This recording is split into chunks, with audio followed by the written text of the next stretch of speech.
I tell you what, I really, really, really do not like journalism. Specifically in this case, because blanket that term over everything. I don't like journalism. But in this specific case, I don't like movie journalism or like pop culture journalism or video game journalism, like anything that covers like the medias, you know. I stopped paying attention to video game reviews many years ago. Like, I do not go to any game review sites or videos or whatever and go, okay, well, what's their rating on this game? I just don't. I don't care. I don't give a flying, I learned a long time ago that they're full of bias, and some of them are just jerks in general. And they say things specifically just to drum up drama. And kind of the same thing when it comes to pop culture, quote, journalism or reporting or whatever, and movies and such, especially when it comes to genre films. So I came across, well, first it was one article, but it's actually two now, from WeGotThisCovered.com. Now, first off, I want to say, that these sites are not popular and people are not turning here for their opinions or to get viewpoints or whatever. When you go to a website and you're greeted with, first of all, just ads everywhere and a autoplay video that pops up that, if you scroll away from it, turns into a little windowed video up on the website, you're sitting here trying to read an article and they don't want you to read the article. They literally just want everything else in your face first. And then on top of that, when you try to click on the additional video to pause it so you can actually read the article without it, interfering, it doesn't let you until an ad pops up because you clicked on the video, and then you wait for that, then you skip the ad, and then you can finally pause the video. Incredible. This is WeGotThisCovered.com. And I saw the same thing when I was looking at Screen Rant previously, but these sites are just covered in so many ads. It's so obnoxious, and the reason why. Because they're on death's door, and they always have been, or they have been for years, Video game journalism and this pop culture journalism, I guess if you want to use that term loosely to describe it, it's all been just on life support. That's why so many sites have downsized or completely shut down or had to sell off or whatever, because nobody cares what these people think. And I tuned away from it for many years because I was like, well, it's meaningless. These people's viewpoints don't mean anything, because I see a trailer for something, whether it's a video game or a movie, and I go, dang, that looks cool. I'm going to see that. It looks fun. And then I go see it and I'm like, dang, that was cool. That was fun. And I'm not the consumer type, but I'm sorry. Sometimes there are things, like, especially in movies, that when the elites don't like them, or the people that see themselves as elites, then they're probably good. It's not some, Oscar-worthy trash. Okay?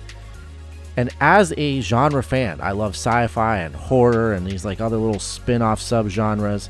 There are certain series from like the late 90s, early 2000s that I just absolutely love. They're not Oscar-worthy, thank goodness. They're not going to win any kind of awards, and they're not going to get praise from critics or journalists. But you know what? Fans are going to like them. So I saw this article earlier. It's written by this guy Scott Campbell, and it's really just like a few paragraphs. It's very poorly written, and it basically just trashes everything that the average person who actually likes fun movies trashes what they like. So the article is called "A Highly Specific and Largely Terrible Forgotten Subgenre Boasts a Worrying Number of Supporters."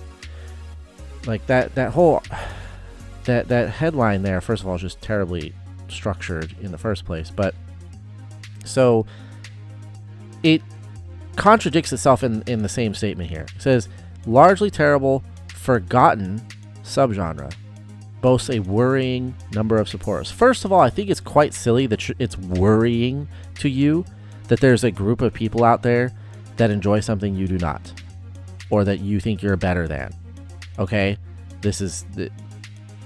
That in itself is stupid. But then you have if there's a worrying number of supporters, then it's obviously not a forgotten subgenre. If it was forgotten, you wouldn't be worried about these supporters. Okay?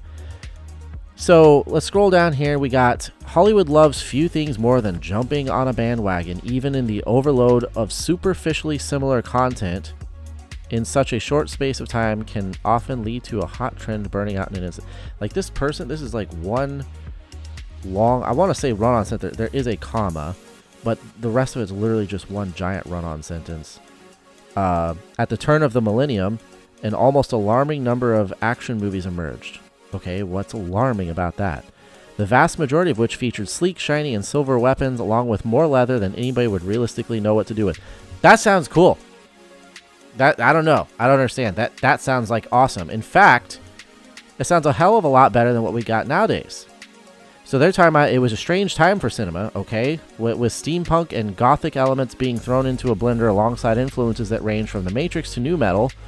And as a result, a large number of films to emerge into the aftermath turned out to be either critical or commercial duds, or both in a large amount of cases. First of all, who the hell cares if something's a critical dud or not? People like you, your opinions, and critics don't matter. The butts in the seats matter. You know, the people paying for tickets or buying the DVD or whatever was going on at the time, watching it on streaming, they're the ones who matter. The consumer, you know, as derogatory as that term can be, the consumer, they're right. You are wrong. You don't matter. And if it was a commercial dud, half the time that was probably because of people like you. You know, back when people actually paid attention to what people, critics and such said. However, it would appear that the highly specific and long forgotten subgenre boasts a surprising amount of supporters. This person. How can something boast a surprising amount of supporters and yet be long forgotten? Many of whom wish we could return to simpler times when one of the biggest expenses for any production budget was the volume of talcum powder required to squeeze the cast into the costumes. Yes. Thank you. That would be fantastic. Let's go back to Kate Beckinsale or Mila Jovovich or whatever the flavor of the week was, squeezing into some tight leather pants and shooting at monsters. That was fun. That was a good time. And what have we gotten since? And that was it. That's literally oh, here we go. Looking at the titles listed in the original post, he talks about Guillermo del Toro's Hellboy and the first two chapters of the Blade trilogy can get a pass. But Trinity was awful, okay, I guess to you. Van Helsing, The League of Extraordinary Gentlemen, and Queen of the Damned were all panned by critics and underperformed at the box office. And while the Underworld and Resident Evil sagas turned tidy profits, they were hardly showered in praise, except for by all the people that gave them the profits. Paul Bettany's Priest, Brotherhood of the Wolf, The Brothers Grimm, and Constantine are other notable examples, but the latter is the only one that gained any vocal traction among its supporters to carry on telling more stories, and even then it took 17 years until Keanu Reeves' return was confirmed. And that's it. That's the end of his little thing there. Basically, he just says, hey, I don't like these movies, so it's stupid that people like them. That's basically the extent of it. That's not how this works. There's literally no, exposition here. He doesn't say this is why these movies were bad, this is why they underperformed, whatever it was. Just says, oh, they were panned by critics and underperformed at the box office. Actually, some of these movies did okay, but you see, that was a different age when experimentation with concepts and films was good. And nowadays, what would you prefer? You really prefer we just get the same cookie cutter popcorn BS that gets pumped out by the MCU every year? That there's nothing original to. There's no attempts to be creative and do something different. I always look back at the Mission Impossible film series, and obviously that's a fantastic series at this point. It's been highly successful, but at the second film, back in 2000 or whenever it came out, I believe it was 2000 or something. At the point of the second film, there's a lot of people that say, oh, that was the worst film in the series. It was really weird. They tried all these different things, blah, blah, blah. And it's When you watch it now, it's better than 90% of everything that comes out in cinemas now. Other than, probably the next Tom Cruise movie at this point. But it's so much better than them. Like, the movie is actually pretty well directed, pretty well structured, and fairly well acted as well. There were some good people in that movie. What people didn't like was that it was stylistically different from the first and was doing some things that many might have felt were a little out of place for a Mission Impossible film. However, it was trying new things. That's the thing. You have to give it credit for the fact that it actually stuck its neck out there and was like, you know what? We're going to do some different things. We're going to do some stylistic different things. And honestly, like I said, when you go back and watch it now, it's actually a pretty darn good action movie. And it's definitely better than the vast majority of what comes out now. I would much rather go watch Stephen Sommers' Van Helsing or definitely Queen of the Damned. Like, these are cult classics at this point because they were underappreciated at the time. Just because they weren't big billion-dollar box office films, because at that time nobody really cared for things to be that big. It was just, hey, we're going to put out this movie. It's going to cost $30-40 million to make. If it makes 110, whatever over the time it's out, we're good. It's going to make movie on DVD sales too. And all these movies, you go back and watch them, they're actually pretty cool movies. They're fun. They weren't woke. They didn't have an agenda. They said, hey, we're going to tell a story about this place where there's a whole bunch of vampires and other nasty critters. We're going to have a badass like Hugh Jackman and a really hot chick, Kate Beckinsale, go kick some ass. That sounds like good cinema to me. Like, the alternative is the crap that we've had out for over the last 10 years that has basically killed the box office.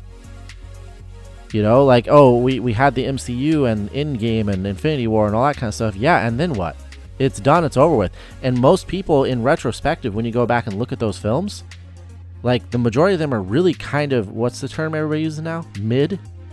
They're really nothing special. There's like one standout character in the entire MCU with a good story arc and a likable person, and that's Tony Stark. And he had his moment, and it's over. And now they're going, and I've already talked about this plenty, but now we're doing this whole Phase 4 or whatever the heck we're doing now, multiverse and all this BS. And it's just becoming convoluted and confusing. So don't tell me that this 2000 stuff that was actually taking chances and trying a whole bunch of different things and smashing genres together, don't tell me that was somehow worse than what we got now. No, it was better. It was fun. It was sexy. It was experimental. It was what the cinema should be. And then, so to jump from there, it was funny because I was just going to the website. I prefer not to go to these people's websites and give them the clicks and the views, but I always want to make sure I source things correctly so that if somebody has a question about what I've said in the video, you know what, there's a link in the description where you can go and see what it is I'm talking about. But this same writer, Scott Campbell, on We Got This Covered, well, it turns out that 5 days ago, he had another article that's actually very, very closely related. A 5-film franchise that was never any good drums up a surprising amount of support for a comeback. This guy is extremely shocked that the things that he believed were forgotten weren't actually forgotten. It's amazing. It's almost like if you step outside of your own little bubble, Scott Campbell, that you might see that there's other people with other tastes out there that maybe enjoyed some things. So this one he's talking about, Underworld, just to cut to the chase. The Underworld series, which, like he pointed out in this other article, it's kind of funny. He said, let me find it real quick.